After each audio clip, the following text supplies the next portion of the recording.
tayo ngayon ng gulay, may tokwa, tsaka pork. Yung gulay ay bigay lang ng kapitbahay. Tanggalin na po natin at nag-golden brown na yung tokwa. Kailangan natin siyang mag-golden brown.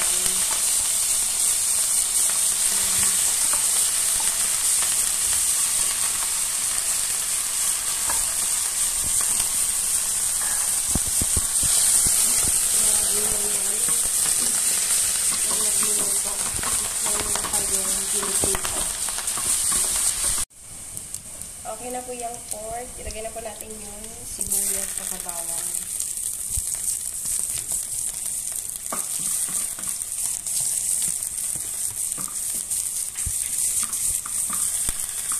Ilagay natin siyang medyo brown.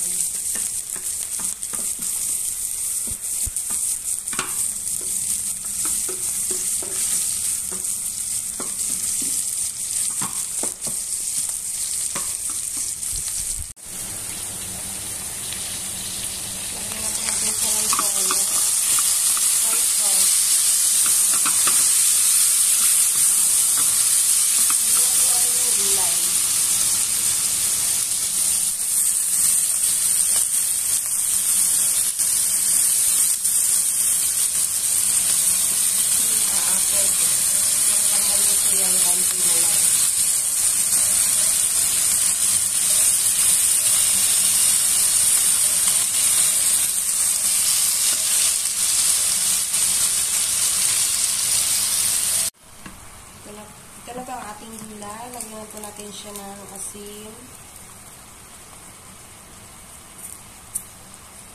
Pag kulang, dagdagan na lang. Lagyan na rin natin siya ng paminta. Ayan, haluin natin.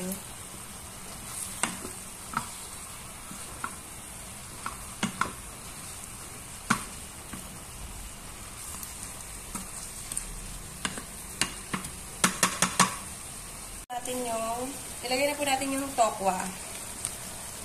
Ayan, na-prito na yan kanina.